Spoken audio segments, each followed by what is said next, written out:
Okay, we are back with the KAT1. I think I posted one video with Ken instead of Jeff. I'll have to go back and edit that. So if you want to remind me on that video that it's Jeff's radio, not Ken's, that would help. So we're up to the inductors. It's almost like cheating. I'll show you. See all these bags. These are all pre-wound. They were all paid for separately from the KAT1. Each bag had one inductor in it. They're all perfectly formed and wound. They look like art, and every lead is tinned all the way down. So all I had to do is put them through. So this is L1 through L4. We'll go ahead and solder those, and that will take care of all the inductors except the transformer, which must have shaved, I don't know how many hours off of this job, but no winding, no stripping, no tinning. So that came out quite good. I'll grab the solder here and we'll get those done. So the job speeds up dramatically here. I did count them all, they're all correct.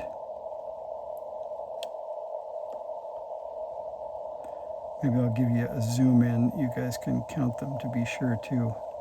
They were probably wound also back in 2011. There's a nice letter from the guy who wound them. I'm not sure if he's still winding coils or not, but he gave a few tips about putting together the 4-band module and how to use his nicely formed inductors. I usually don't chase things around on a bench like this. Usually it's in the vise, but this is going okay, I guess.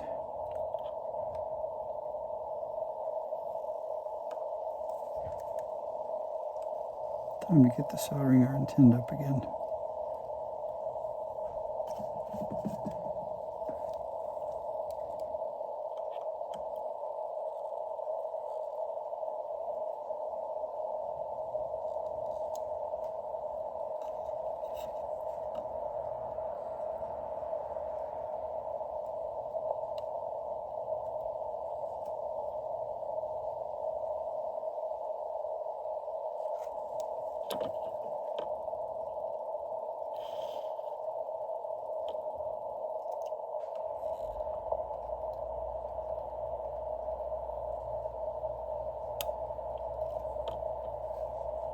Heard somebody yelling in the back we can't see, so I moved that for you.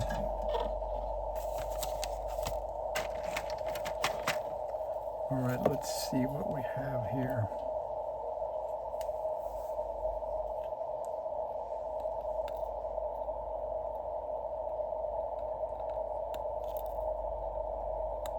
Sometimes you try to look through the camera to see what you can see, and then you realize it's not that easy, so you go back to looking at the real thing.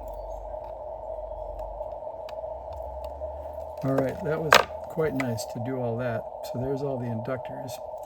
All right, so there's L1. It's got a, let's see, maybe you can see this view. I think that does it. And there's L2 and L3, I think gives you enough view to do a static count. And there's L4.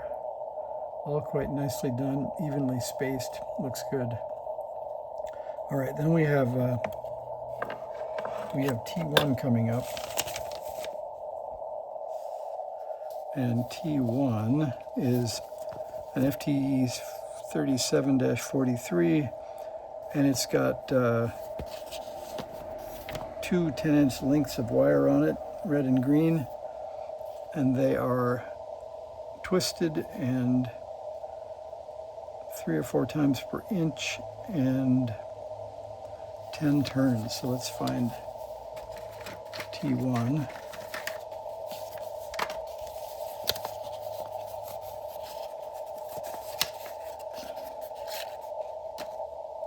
Look at that, just like you'd think.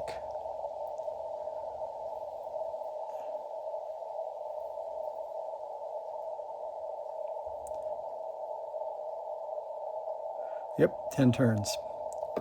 And let's see, what do you think? It looks a lot like the picture.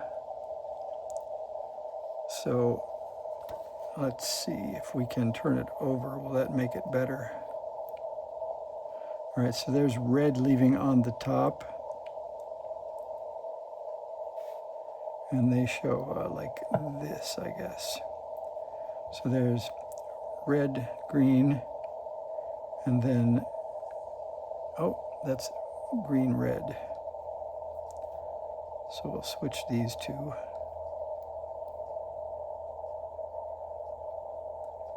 All right, now the reds are on the outside and the greens are in the middle. And so that means that we have 4 on the top. So it goes, I guess I better spread them out like they are in the picture. So there's 4, 2, and then with red on the outside, that would be 4, 2, 1, and 3, just like that. And here's our board. So 4 and 2 are right there. And 1 and 3 are right there. So we'll put those in first.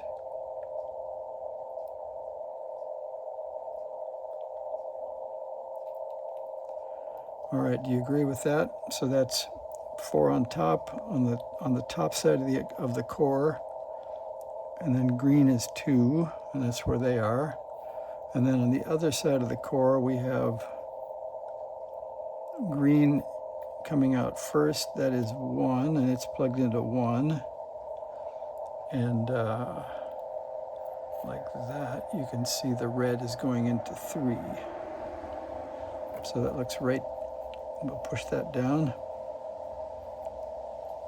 And we're ready to solder in T1.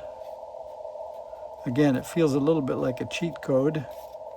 Oh, I guess no, I was saying that maybe there's some wire to strip, but even that's perfect. So everything looks like it's ready to be soldered in there. So there goes T1.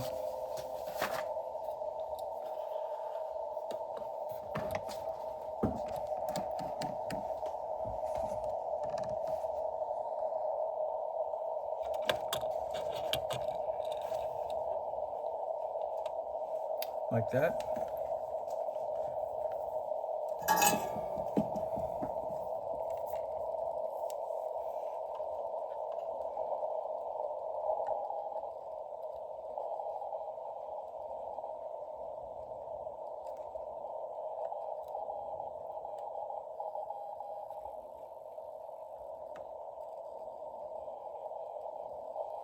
There's your CQ, your chance to call him back, but too bad we're on delay here.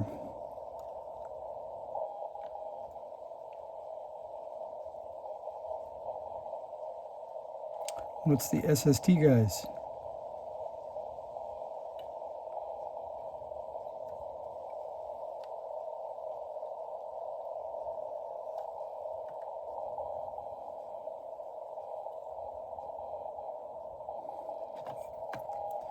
Is that too much solder or is that okay?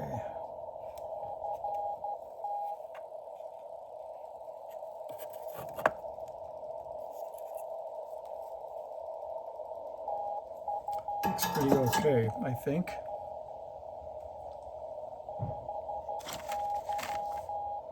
So we'll go ahead and cut those off. We'll come back for a little bit more inspection after that.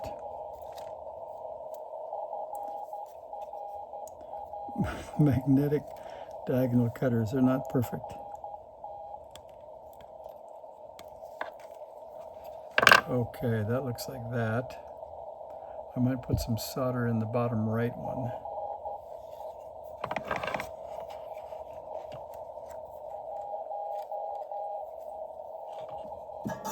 Have you got the call sign?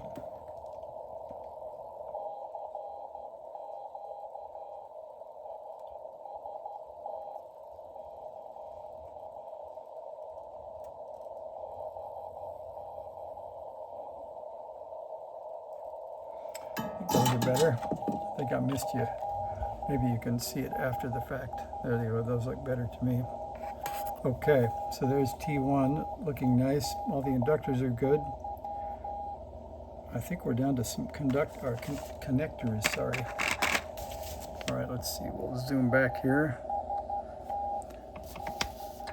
All right, there's the trim the leads.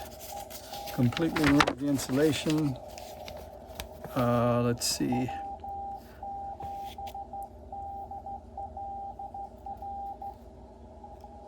Okay, then we have a 1 1/8 length of insulated wire. Remove 1/4 inch from insulation from each end.